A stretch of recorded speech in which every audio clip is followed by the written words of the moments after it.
Hello and welcome to the Author Webinar Series, brought to you by the Nonfiction Authors Association and Writers Conference. Since 2010, we have helped thousands of writers learn to write, publish, and promote books that make a difference in the world. If you are seeking guidance for your own author journey and want to reach your goals faster, you can learn about membership benefits, courses, and additional resources by visiting nonfictionauthorsassociation.com. We look forward to connecting with you and hope you enjoy this webinar.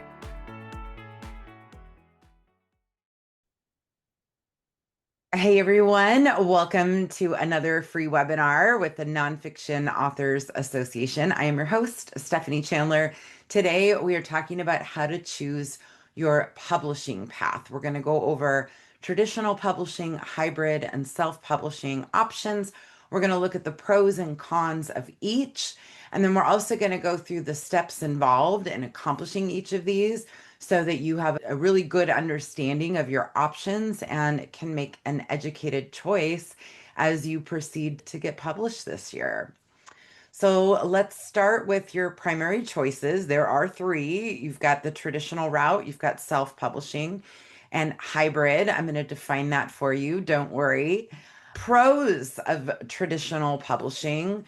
Certainly getting a book advance is a lovely thing. That means you're getting paid in advance to write the book, and that's always a wonderful thing. And then there's just the credibility of a traditional book deal.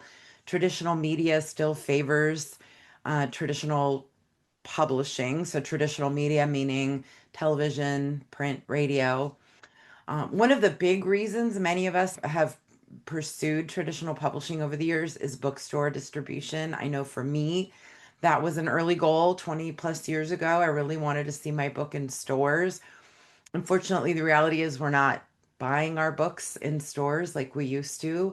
There's estimates as many as 70% of all books are being sold on Amazon. So it doesn't quite have the cachet it once did. And then part of it is also some marketing support that comes with traditional publishing. However, it is a myth that all your marketing will be handled by your traditional publisher. The fact is, they still want you, the author, to do the bulk of the marketing. In fact, they expect that as part of the book proposal you're going to give them is how you're going to market your book. So keep that in mind, that it's not just a hand it over and you're done. You're still going to be doing the heavy lifting of the marketing. Low earnings is pretty disappointed. On average, traditional book publishers pay about $1 per book sold. And you also lose control over your rights. For me, this drove me away from traditional publishing, having my book title changed, having book covers designed that I didn't like, having entire chapters removed from my book to cut costs. So that lack of control, if you are concerned about that, is a huge consideration for many of us. It can also take them quite a while to bring a book to market. On average, we see it take around a year from the time you sign your deal to the time you have books in hand. So that can be frustrating as well. They can also shelve your book, or literally shelve your book, put it on the back burner for even longer. So if they decide to prioritize other projects and table yours for a while, that can absolutely happen. So there's certainly the upside and the downside of traditional publishing.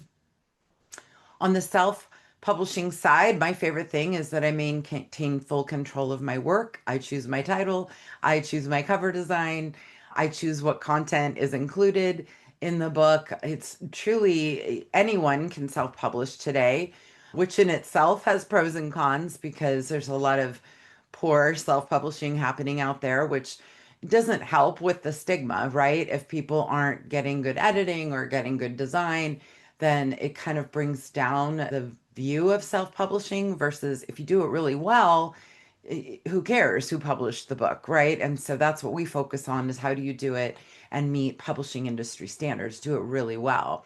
You can also bring your book to market really quickly. I mean, really within a matter of weeks or months.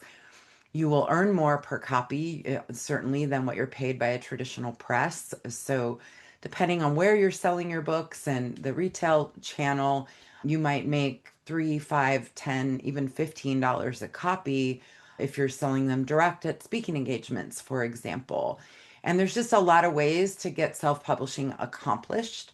I will say it's easier than ever to do, but it doesn't mean it's easy. And we're going to go through those steps as well. Some of the downsides of self-publishing. I mean, chances are your book won't appear in brick and mortar stores. Can it happen? Yes. Is it likely? No. So you would have to create demand to get bookstores to want to carry the book. But again, that's really not where we're buying most of our books. Some traditional media, let's say the big newspapers, they definitely do not favor self-published books. So one of your goals there is to make it not look self-published, and we'll talk about that as well. You're definitely going to spend some money to self-publish. The investment is going to be in editing is one of the more expensive parts of publishing because for really good editing, you're paying a professional who, and generally more than one professional. I would recommend multiple rounds of editing for all of us. I think I'm a decent writer, but I love editors. I value editing, and my manuscripts always go through two, three, even four rounds of editing. I think it's that important. So you're spending money on those things, on editing, on cover design, on the interior typesetting, the ebook formatting, the audiobook production. There are a lot of costs that do add up, and there are a lot of steps involved in self-publishing, and we're going to go through those. So, just to be clear about bookstores, because if you're like me and this was a goal for you or is a current goal for you, I really wanted to see my book in stores and I had it happen several times. And I will say it is pretty exciting. However, there are challenges with bookstores because even if you get maybe your self-published book, maybe you land a deal and you get your book into bookstores, that's amazing. The harsh reality is that if your book doesn't sell well in 30 to 60 days, the stores will return the books and expect a full refund. It is the only industry I know of that if product doesn't sell, they get a full refund on it. If Nordstrom doesn't sell out of a line of jeans, they don't get to send them back to the jean maker. They have to sell them off to Marshalls and TJ Maxx. That's not how the bookstore industry works. They get to send books back in any condition for a full refund. So there's some financial risks in doing that. Now, as a self-published author, you can potentially work with book distributors to get your books into those brick and mortar stores. There's also specialty stores, right? So there's your Christian bookstores, gift shops, airport bookstores, garden centers, gas stations, wherever your book might fit, there are distributors that are potentially getting your books into those stores. You do have to apply to work with book distributors, and they take a huge percentage. They generally take around 75% off your retail price.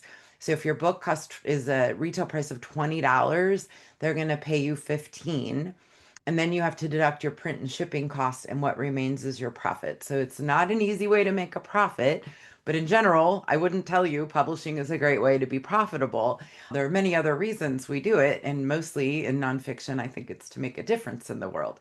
So, with all of that said, if book distribution interests you, we do maintain a free list of book distributors on the Nonfiction Authors Association website. You can also find that under the link for recommended resources.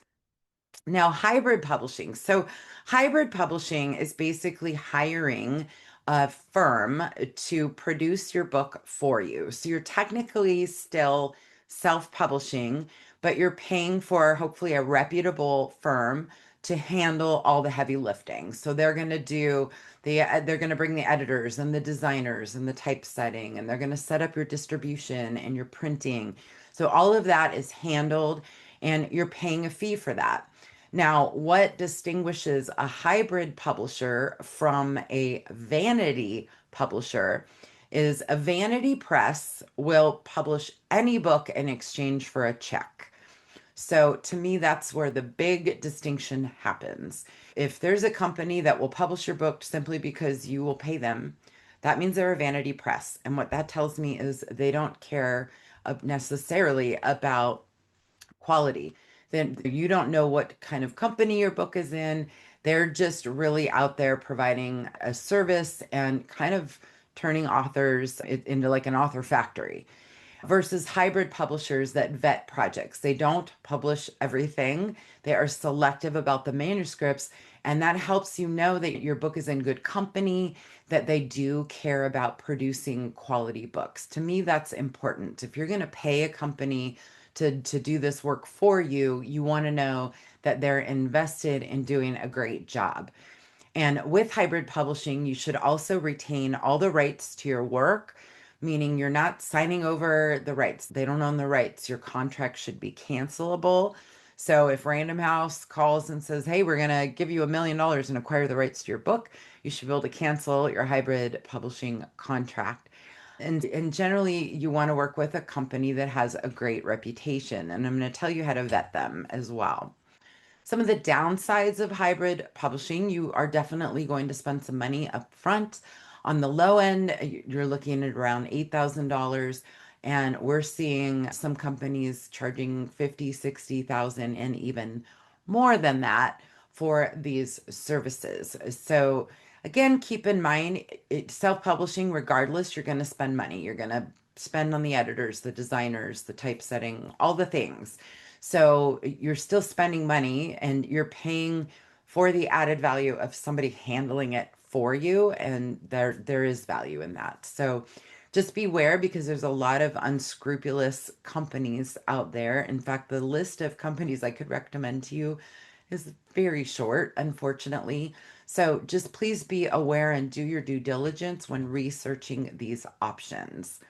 So again, the vanity publishing will publish anything in exchange for a check.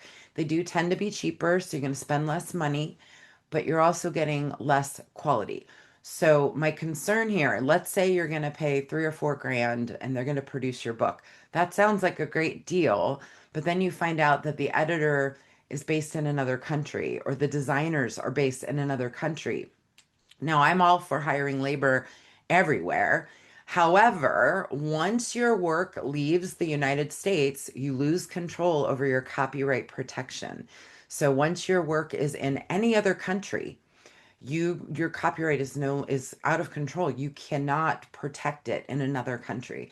To me, this is a huge concern that a lot of the vanity presses are doing. They're outsourcing to labor in other countries where you don't know if your work is secure. The other thing they're doing is using editors where English is not their first language, or they're using AI to edit. Look, AI has value. I'm a huge fan of Grammarly and Pro Writing Aid for editing, but you still need a human editor, and you want that editor to have English be their native language in order to ensure it's done as well as possible. So please do your research on these companies before you hire them. I'm going to give you some questions to ask. And I am going to send these slides to you, by the way, along with the recording later today. If you're furiously taking notes, you might just want to snap a photo of the screen. But some of the key questions to ask: what are all the costs? How much will it cost to purchase copies of my book? You should be buying your book at a wholesale price. If it's a 6x9 paperback and it's 200 pages, your cost should be $5 or $6 a copy, not $10 or $15 a copy. That's a big sign that you're with an unscrupulous company. You need to make sure you maintain your rights. You want to see their contract terms. Very important. Additional questions, snap a photo if you want. You will get the slides later today. Where are your employees located? Do you outsource? Where do you outsource to? Is it in the United States? Do you outsource outside of the United States? Where will my books be distributed? How are my ebooks distributed? What royalty am I earning on my books? So, all of these are really essential questions to be asking when you're vetting service providers. All right, so let's go through some of the steps. If you're interested in self-publishing, here are some of the steps. I'm going to go through these pretty quickly because there's a lot of them. But again, you'll have the slides. This is kind of your outline. Before you share your manuscript with anyone, please put a copyright statement in the footer of the manuscript and also register it at copyright.gov. It's a $35 insurance policy so that if your work is ever pirated, you have the ability to pursue legal action. So this is really important. And I'm also just going to say, if you're using AI, I am not a fan of using AI to write a nonfiction book. AI has its place. It is great for brainstorming. It can help you with titles, it can help you with outlines, it can give you ideas. Please don't use it to write your books. And there's a whole bunch of reasons why you cannot copyright protect an AI written manuscript. You're potentially plagiarizing other people's work because you don't know where the writing is coming from. And I am hearing horror stories constantly. This is happening. So please be extra cautious about using AI to write your book. All right, self-publishing steps. You're going to want to create a publishing company, come up with a publishing company name. You're going to be managing all the components, all the moving parts here. So you want to make sure you get a unique publishing company name that hasn't been trademarked by anyone else. The US government does have a trademarks database you can search for free. It's really quick and easy to make sure nobody has trademarked that publishing company name. You're going to want to have a logo design. From a business perspective, it's wise to set it up as an actual business, get a business license and what's called a doing business as a DBA, because you need that in order to set up business banking. For those of you in the US, the IRS doesn't want us commingling business expenses and personal expenses. And whether you create a company or not, setting your author business up as a business can potentially have some tax advantages. Now, this is not legal advice or financial advice. Please see a professional for that. But the fact is that you can probably write off a lot of the expenses if you set your business up as a business. So you could potentially write off the editing expenses, the design, memberships in authors associations like ours, courses, things like that. You may need some liability insurance, and there's certainly bookkeeping and tax implications. You may need to set up some sort of a corporation depending on how much liability you have. So specifically, I'm speaking to those of you who are giving medical advice, financial advice. In particular, you may want extra layers of protection. Which means liability insurance, which by the way, our members get discounted, really well discounted liability insurance policies. And then there's also corporate structures that separate your business from your personal assets. Please talk to an attorney or an accountant about how to do that. When you're self-publishing, every edition of your book, the paperback, the hardcover, the ebook, the audiobook, each needs its own ISBN, your industry standard book number. You can buy these from myidentifiers.com. You also get to assign BIZAC codes. These are basically the category where your book would be shelved. This tells librarians and bookstores where to shelve your book. And there's also Library of Congress registration. I'm not going to get into that. That's a sticky topic, but that's also something you may or may not want to do. Then, of course, there's all the steps. So there's different levels of editing. You might have developmental editing is almost like performing surgery on a manuscript, and it's going through and it's reworking and helping you really reshape a manuscript. Copy editing, I think we all need. We don't all need developmental, but we absolutely all need copy editing. That's just a line by line review of your work. The copy editor will call out redundancies and mention that this is confusing or clarify this or this example you used previously, those types of things. And then a proofread typically follows copy editing. So I recommend at a bare minimum, we all need at least one round of copy editing and at least one round of proofreading. And generally, I recommend two different editors. Two different sets of eyeballs is never a bad thing because we are humans, right? We overlook things. Then you also need to have a book cover design. You need the interior typeset. That is not a Word document. Basically, a typesetter is a graphic designer. They import your manuscript into graphic design software to set up the pagination, set up all your chapters to start on the right, get your headers and footers in there. So that's actually done with graphic design software. You may or may not need an index. Indexes are useful in books that are heavily reviewed or people want to go back and look things up. So scientific, history, medical books where the reader might like to be able to look up certain topics, an index is recommended. And then, of course, you need ebook formatting. You've got to write jacket copy, set your retail price. You need to hire all the people that are going to execute these things for you. You need to choose your printer and then audiobook recording and distribution. It says optional. I think for most of us, it's no longer optional. It's really important. Audiobooks are the fastest growing part of the publishing industry today. And then choosing your printer. Most of us today are using print on demand. That's Ingram Spark and KDP and Lulu. That allows you to print small numbers of books, where versus even 10 or 15 years ago, we were buying books in giant pallets and storing them in our garage and having a huge upfront expense. So print on demand comes with tons of benefits. There's also local and specialty printing.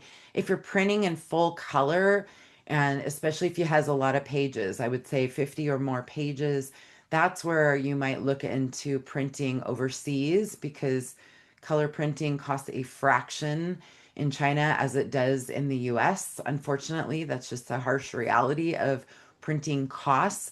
So, those are all considerations when you're doing your own publishing. But that print on demand benefits are, it's just so much easier, low risk. So you're not printing a pallet of books in your garage. So if you find that you want to make an update or there are some mistakes or facts that need to be corrected, you don't have to recycle a pallet full of books. You can just make those changes and upload, and they're available right away. So print on demand, they also distribute your books directly to Amazon and they get you into the other online bookstores via Ingram. Ingram is the distributor of books to bookstores. There's volume discounts available, so you can print one book at a time. You can print 100, you can print 1,000 or 10,000. So print on demand has just a ton of benefits. Downside is there's not a lot of creative options. You can't have unique book shapes or cut out covers. There's not a lot of paper choices. It's definitely more expensive to print in full color and will cost more per copy versus imagine if you print 2,000 books, your cost is going to be far lower than when you're printing one copy at a time. So print on demand does cost a little bit more per copy. Your typical service providers, KDP, Ingram Spark, Lulu. But if you use these companies, please do not use the free ISBNs that they offer you. While that's nice of them, that ties your book to that printer for all eternity. ISBNs are tied to the publishing company that it's registered with. So if you take a free ISBN from KDP, for example, your book will be branded as Amazon Digital Services. That screams self-published. We don't want that. And by the way, no brick and mortar bookstore will ever want to touch a book published by Amazon, right? So get your own ISBN numbers. So you're going to set up your distribution to Amazon through Ingram. There's the ebook retailers, there's audiobook retailers. As I said, tons of steps. For ebook distribution, there's Amazon Kindle is the number one ebook seller. So you definitely want to publish your ebook to KDP. There's Barnes& and Noble Nook, Apple iBookstore, Overdrive for libraries, and there's more. That's just some of them. So you can distribute your ebook and go through each of these platforms individually, or you can use a distributor like Draft to Digital. So that's what we do and recommend is that you publish your ebook directly to KDP and then also through Draft to Digital, which gets you onto all the other major platforms. And then for audiobooks, because this is such a growing segment of the publishing industry, you're likely missing out on readers if your books aren't there. So you have the option to either hire voice talent to record it for you or record it yourself. Now I'm here and I've got pretty decent microphone and camera set up, but this quality wouldn't be high enough for the audiobook companies. So you would actually need to go to a local recording studio to produce your audiobook. So do keep that in mind. There are two primary audiobook distributors today. One is voicesbyinaudio.com. That is formerly known as Findaway Voices. They were acquired by Spotify. I view this as good news, you guys, because Spotify is going to give Audible, Amazon's owned Audible, a run for its money. And I think any company that gives Amazon some competition is a good thing. So I recommend distributing your audiobooks through Voices by In Audio. ACX is owned by Amazon. So if you distribute your audiobook through them, you're really only getting to Audible, where there are other audiobook directories. So my preference today is Voices by In Audio. All right, mistakes to avoid when you're self-publishing. Please don't skimp on editing. This will show up in book reviews. It's acceptable to have a handful of mistakes in a book. Even Random House puts out books with mistakes in them, but it's not acceptable to have them on lots and lots of pages. And reviewers, readers will notice that. They'll put it in the book reviews. You want really good, experienced cover design. I had an author show me a book once and I flipped through it. It had like 5 different fonts in the book. That is not how it's done in the publishing industry. We have standards to follow. Serif style fonts for the main text. There's lots of rules to follow. You want your jacket copy, the description of your book to really help the book sell. You don't want to overprice your book and eliminate readers. You also don't want to underprice it and not have enough room for a profit. So there's just lots of potential mistakes that people make. If you're not a DIY person or all of these steps overwhelm you, that's where hybrid publishing really comes in. If you have a budget, hybrid publishing can make sense because you can literally just hand it over and let professionals do all those heavy lifted tasks for you. Just do your due diligence, ask those questions, or hire a coach to help you go through all of this. Authority Publishing, shameless self promotion. I own this company. I have since 2008. We are a hybrid publisher specializing only in nonfiction. So if you are considering hybrid, please put us on your list of considerations. All right, let's talk about how to land a traditional book deal. Steps to traditional publishing. You want to start by researching literary agents and publishers. You send out what's called a query letter, introducing them to your book and inviting them to express interest in that. If they express interest, then you would send them a book proposal. And it is a tedious process. It takes time. But if you really want to get a book deal, these are the steps you need to follow. Why do you need a literary agent? Because you cannot directly pitch HarperCollins. You cannot directly pitch Simon and Schuster. The big 5 publishers do not accept pitches directly from authors. They only take them from literary agents. So that is one huge benefit that agents bring, but they also have their direct contacts in publishing. They've made relationships. They know how to do this. They can potentially negotiate a bigger book advance for you and better terms. They have your back. They're really supporting you. You're not paying a fee up front for literary agents. They earn their 15% on the back end. So I'm a huge fan of literary agents, and I think they are worth their weight in gold. As an author, you can pitch small and mid-size publishers. So many of them are looking for author pitches directly.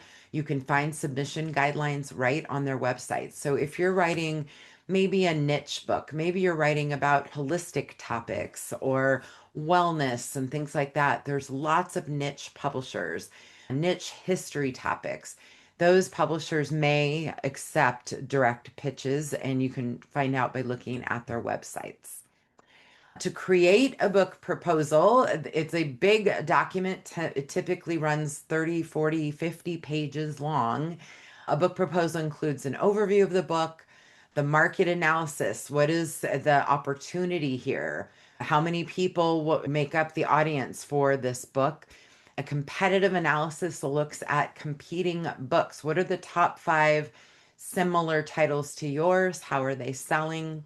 You're definitely looking at the marketing plan. Many agents tell me they literally flip to the marketing plan before they look at anything else. They want to know that almighty question: do you have a platform? Do you have an audience of people following you that are going to be eager to buy your book when it comes out? So that goes into your marketing plan. Then you have your chapter outline, and generally you're sending sample chapters, not the whole manuscript, with the exception of memoir. They do want to see the full manuscript for memoir. I love this book, How to Write a Book Proposal by Jody Ryan and Mike Larson. So if you are going to pursue this, please get a copy of that book. It is so valuable. Where do you find agents? Well, there's the Association of Authors Representatives. Their website is aalitagents.org. They maintain a directory of literary agents. You can search by genre that they cover. They also have a code of ethics. So members of that organization should be following a code of ethics. You shouldn't pay any fees up front for a literary agent. Remember, they earn a percentage of your book deal and your book sales. They earn 15%. You can also find agents through publishersmarketplace.com. And I hear a lot of good things about Query Tracker and Duotrope. I haven't used them personally. Writers Market puts out guides every year on literary agents. And then, really, one of the best places to get an agent is at writers' conferences. Attend conferences and take advantage of the opportunities to pitch literary agents. This is how I got my agent. I pitched her at the San Francisco Writers Conference 20 plus years ago, and she did not sign me from that conference immediately. She said, go build an audience and come back to me. And that's exactly what I did. And I think it was two years later she signed me. So if you can meet them in person and make a connection, that is valuable. And also, Nonfiction Writers Conference is coming up in May. We do have live agent pitches. So if you're interested in that, check us out at nonfictionwritersconference.com. All right, so how do you choose your publishing path based on all of this I just threw at you through the fire hose? If you want to see your book in bookstores, if you just have a lifelong goal of getting traditionally published, I get it. I shared that goal for a long time. Pursue the traditional publishing path. My advice to you, though, is this: if you're going to go that route, give yourself a timeline, maybe 6 months to a year. And if you don't have a book deal in that timeline, turn to self publishing, because otherwise, I have seen authors spend years pursuing a book deal. And what if that means your book never comes to fruition? So I would rather see you put a timeline on that and then move on if it doesn't happen. If you have a limited budget and you're really a DIY type of person, self-publishing, it could be for you. There's lots of ways to get it done yourself. There's guidelines on how to do it. Our website is loaded with information on how to do that. And then if you have a budget and you're not a DIY person, that's where hybrid publishing comes in. You can hand it over and let them do all the heavy lifting. You still should maintain control. You should be directing your cover design, your title, all the things. They should give you input and help you follow publishing industry standards, but it's still your work. You maintain your rights. That is very important. So really, we all have unique needs and goals, and you want to pick the path that aligns with your unique needs and goals. And there's nothing wrong with any of those choices. So I'd love to take your questions. Please pop them in the Q&A, not the chat, in the Q&A, because that makes it much easier for me to navigate. I'm going to take all of your questions. I'll stay as long as it takes to answer all of them. But if you'll just give me 2 minutes before I go to questions to share with you that my book publishing master course starts next week. So if you do decide to pursue self-publishing, this is a very comprehensive 6-week course that takes you through all the steps. We talk about the publishing business, how to choose your book printer, how to get your book into libraries and into stores, how to optimize on Amazon so that your book doesn't get buried in the sea that is Amazon, how to choose editors, how to work with beta readers, how to get book endorsements, what are all the publishing industry standards to follow, and then how to launch your book so that it's successful. So it's a 6-week course. It's very detail oriented. I literally just gave you, like, what do they call it? The amuse-bouche, the little taste of the appetizer for what is to come if we spend this time together. If you're a publishing industry professional or would like to be, we offer a certification program. So there is a book publishing certified book professional certification, which involves taking the course and then 6 quizzes that follow each course. You can find that on the course page. The course dates, this happens on Thursdays, starting next Thursday, March 5th. course time runs at this same time of day, so 10 a.m. Pacific, 1 p.m. Eastern. The sessions last about 90 minutes. We do them all completely live. So we do lots of Q&A. We open every course with a discussion. Then we do a lecture, then we come back and do Q&A. So it's very interactive. I love it because I get to know what students are working on. I can help you brainstorm title decisions, pricing, just all those details that might feel overwhelming. We can work through that together. So, if you are a member of the Nonfiction Authors Association, Authority and VIP members get the discounted rate of 467. Thought Leader members attend all our courses for free. And if you're not a member, the non-member rate for the course is 697. If you want to add membership when you register, you can get the member pricing. So that is an option when you register. We are offering 15% off for webinar participants. So the code is webinar 15. This cannot be combined with member discounts, so it is only valid for if you do not have any other discounts, but it's webinar 15 and it's today only. So you can go to bookpublishingmastercourse.com and use that code webinar 15. You can also get to the course through nonfictionauthorsassociation.com. I'd love to see you there. I don't know if we probably don't have any past course students, but if they're here today and you want to drop a note in the chat, I'd appreciate it. I love teaching. It is one of my favorite things that I get to do. All right, guys, let's go to your questions. Please put them in the Q&A and I will take them all. So let's get started. Can you get better terms from a traditional publisher if you had a successful self or hybrid book? Great question. Potentially, yes. So if you can show a traditional publisher that you had success with your self-published book, and by success, they want to see thousands of copies sold. So if you can say your previous book sold, I would say a minimum of 3 to 5,000 copies would get their attention, perhaps, then yes, that could potentially help you attract a traditional publisher. Denise says, please comment on drip feeding your book on Substack. Is this a good way to get feedback and grow the audience? Hey, Denise. So I think sharing bits and pieces of your book through any online platform is an interesting strategy.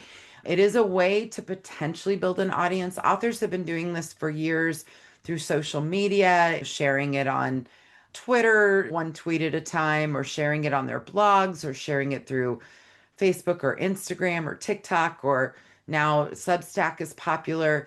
I will say this, if you want a traditional book deal, they may not like that you did that. So if you're going to publish yourself, it's probably fine. Even writing your book on your blog and then turning it into a book later is a potentially great option. You're killing multiple birds with one stone, right? You're building up an audience through your blog, which gets shared through social media and email marketing, and then potentially taking that content and turning it into a book. Look, nobody wants to sit and read somebody's blog from beginning to end. And so if you've attracted an audience and they enjoy your blog and now you have the book coming out, they're going to want to buy the book. So that is a valuable way to get an audience, and doing it through Substack is certainly one way to do that. Barbara says, if you self-publish first and decide you want an agent after, what is the process? So Barbara, it is really hard to go from self-published to traditionally published for the same book. The publishers are generally more interested in your next book. They want to see that you had success with the self-published book, and then it's easier to pitch your next book. So it's exceedingly rare for a traditional press to take on a book that's been self-published, and especially if it hasn't sold well. They want to see books that have sold well. Helen, in writing a memoir, how important is having a following to securing traditional publishing? Helen, that's a great question. So I any literary agent will tell you they want you to have a platform. I would say for memoir, they care more about the writing. So it's really important that the writing is exceptional. And my recommendation would be to hire really good editors before you pitch the publishers. You want that manuscript to be the best it can be. So I've heard over and over again from agents that though they do care about platform, if you have a really compelling manuscript and it is well written, you will get their attention. Oops, let's see. I scrolled down here. Sorry, I lost track of where we were. Sorry, you guys, you really loaded me up. This is great. I'm going to answer all of them. I just lost track of where I am. Does copyright stay if there are changes in original manuscript? Christina, yeah, when you register the manuscript at copyright.gov, you want it to be mostly complete. If you're still making minor edits and things like that, I don't think it's a problem. If you go through a major change or a rewrite, I would re-register it. It's $30. It's worth it. But small changes, you're still pretty well protected. Again, not legal advice. Chris, please repeat the names of the people who wrote the book you mentioned. The book I mentioned was How to Write a Book Proposal by Jody Ryan, Rein, and Michael Larsen, Larsen. It's a great book. It's been around probably 20 years and it's been updated. It's fantastic. So it's called How to Write a Book Proposal by Jody Ryan and Michael Larsen. Do you retain rights if you use a hybrid publisher? Christina, you should make sure that's part of your agreement, that you maintain the copyright to your work. That is very important. Linda says, I'm thinking of self-publishing an early reader edition of my memoir. I'm hoping for feedback for a final edition. Will self-publishing hinder me from getting a traditional publisher? Linda, yeah, potentially it could. So I would recommend instead of publishing it, I would work with beta readers. We have a free report at nonfictionauthorsassociation.com on how to work with beta readers. And that's just giving people early access to your manuscript to give you that feedback instead of publishing it. So I think that would be a better strategy if you're truly wanting to pursue traditional publishing. Barbara, if I get my own ISBN number, can I still choose print on demand via Amazon? Yes, you can, Barbara. So you just input your own ISBN when you publish. You can do that with KDP, with Ingram Spark, with Lulu. You can absolutely use your own ISBN with all those companies. Does it make sense to create an audiobook for a children's book? Can we help with audiobooks? Children's books, Greta, are not my genre so much, so I don't know the statistics of audiobook reading for children's books. My guess is they're not as high as adult books. So I would look at a statistic on that. And audiobook production, I would recommend that you can do that through Voices by in audio.com. And I also am going to give a shout out to Mary Catherine Jones at the audiobookexperience.com, the audiobookexperience.com. She's on the East Coast and also helps people produce their own audiobooks either locally or she can do that virtually as well. She's great. Mary Catherine Jones, member of our community. Barbara, as far as followers, what platform social media do you recommend? What qualifies as a strong following of fans? Barbara, my philosophy around social media is a couple of things. First of all, you only need to be on the platforms where your target audience spends time. So if you are targeting a younger audience, it might be on TikTok. If you're targeting a general audience of moms and grandmothers, it might be Facebook. If you're targeting a professional audience, you're looking at LinkedIn. So you want to figure out which of the platforms that your audience engages with the most and spend your time there. I also do not feel that we all need to be on every social media platform. I think you can pick one or two, and if you do those really well, that is worthwhile. As for how many followers will get the attention of publishers and agents, probably a minimum of 10,000. And you could ask 10 publishing professionals, we'll probably all give you a different number, but I would say a minimum of 10,000. Adam, what's the rate for membership? If this is a one-time book, does it make sense in the long run? Membership for the association authority membership is $39 a month or $390 a year. So yeah, I'm sure we have members here. If you want to give a shout out in comments about the value of membership, I'd appreciate it. But I would say, yeah, if you're doing one book and you're looking for some support, we have so many resources. I'm very proud of our massive database of content for members. We do twice monthly live calls, so you can come and talk to me and other publishing pros to get advice and guidance on your publishing process, your marketing, all the things. There's discounts on printing and publishing and liability insurance. And so tons of member benefits. We have our upcoming conference. There's discounts on that. There's discounts on our courses. It starts at just $390 a year. I hope I'm answering the right question for you, Adam. If not, please clarify. Alice says, when does a revision of a currently published book need a new ISBN? Alice, okay, great question. So if you're going to do a full second edition and a relaunch of the book, then you need a new ISBN. It creates a whole new record on Amazon and the other booksellers. So it's your second edition. You're going to take the first edition out of distribution. It's no longer going to be available. The record stays on Amazon forever, but the book will no longer be available because you now have your second edition. Now, if you're just making minor changes, you could revise the existing edition of the book, just replace your files. But there are benefits to creating an actual second edition, especially if it's been a year or more. It's a great reason to do a relaunch of the book and a new marketing campaign. So if you've made some substantial changes, if you change the book title, you have to create a new edition. So those are the reasons you would need a new ISBN and a new book record on Amazon. Hey, Kendra, thank you for all this information. I'm working with someone who is interested in self-publishing an ebook through Designer. Is that a platform you've heard of or recommend? Are they all pretty much the same? I haven't worked with Designer personally, Kendra. I can't speak to that one specifically. Ebook, that might just be an ebook formatting services. I'm really not sure. There are so many providers of services out there. So unfortunately, I can't speak to that one specifically. Mike, is there any value to trying a hybrid publisher for a large local architectural history book, or is self-publishing the only real option? Hey, Mike, great question. Absolutely, a hybrid publisher could help you with that.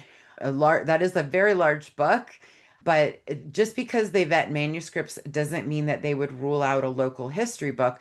Most of us are looking for books that are the manuscripts themselves are of high quality. So as long as you meet that criteria, I think a hybrid publisher is a great solution if you don't want to do the heavy lifting and you have the budget for it, for sure. Kelly says, I'd like to get 20 copies of my book published to give to local book clubs. Will getting book clubs interested help getting a traditional publisher with an agent? Kelly, probably not. I would say that you could, by the way, print, if you want to print a small print run of books, Lulu is perfect for that, lulu.com. Just upload and print a small number of books. That's one way to do it. And you don't even need an ISBN, so you could do review copies that way. But I would say saying that book clubs are interested, 20 of them wouldn't be enough. I mean, you would need hundreds of them to impress a publisher. Unfortunately, publishers want big numbers. They want 10,000 or more readers or people following you to know that your book will sell when it comes out. Christina says, I got a business license through City of Rockland and chose consultant because it felt like the best option since I don't think author was a choice and I didn't want to limit myself. Does that work too? Christina, I think that's probably fine. I'm not an authority on business licenses in particular, but I think consultant's probably a pretty good umbrella. And if author wasn't an option, I think that's probably just fine. If you're really worried about it, you could call the city.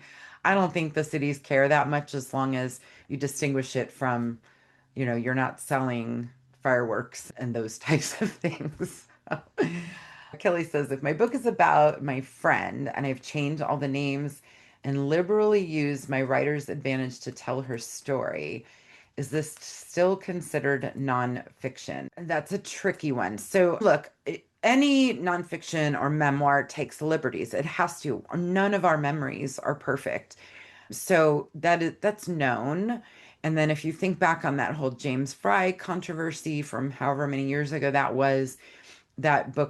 his memoir was widely promoted as a nonfiction read, and it turns out he had fictionalized much of that book.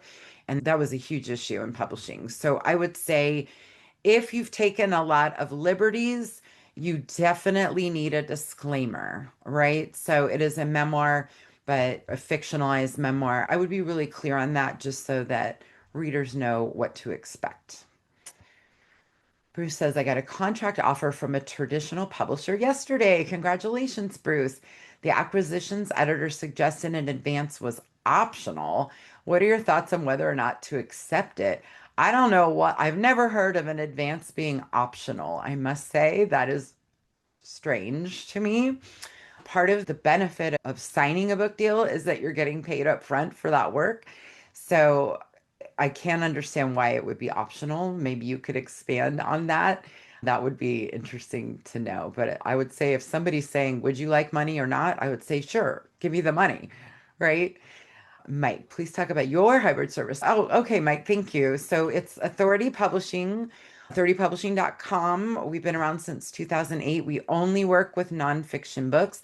We do vet manuscripts. We're looking for high quality, really. And so we work with a wide variety of nonfiction books, memoir, business, health, wellness, spiritual. We've probably done them all. And we really care about quality. So my mission from the beginning was to produce nonfiction books that look like they were produced by traditional New York publishing houses. So we really care about quality. Our entire team are based in the US.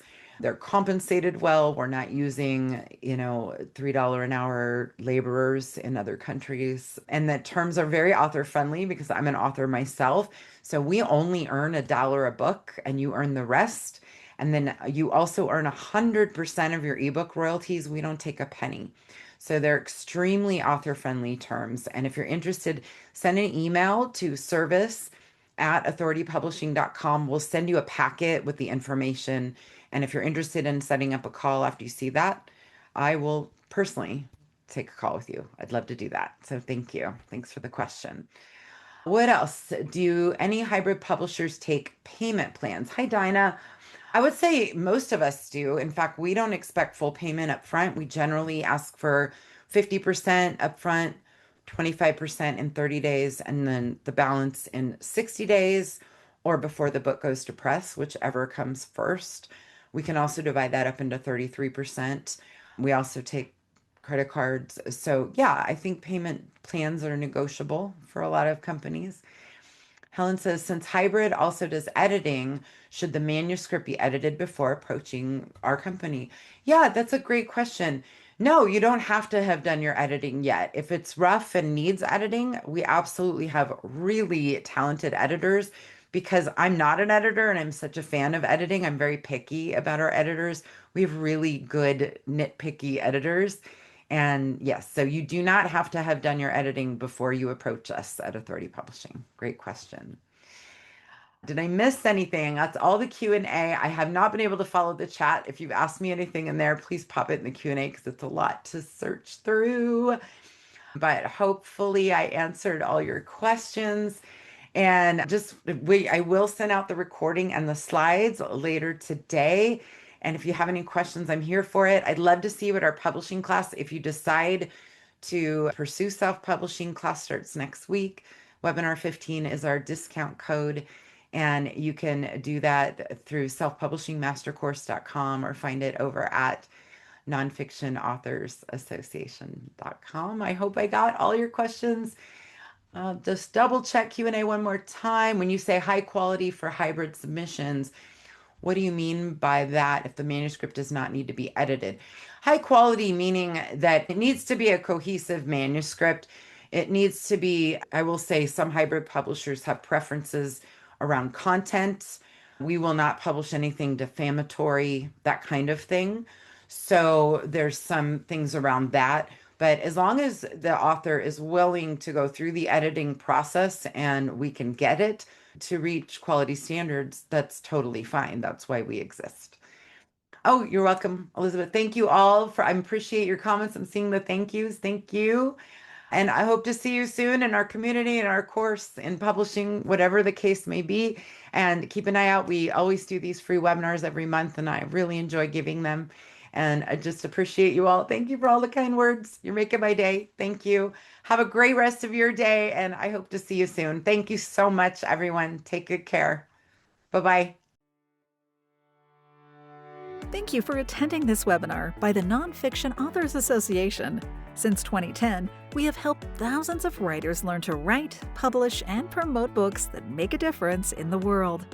If you need support navigating the complexities of the publishing industry and want to reach your author goals faster, you can learn about membership benefits, courses, and additional resources by visiting nonfictionauthorsassociation.com.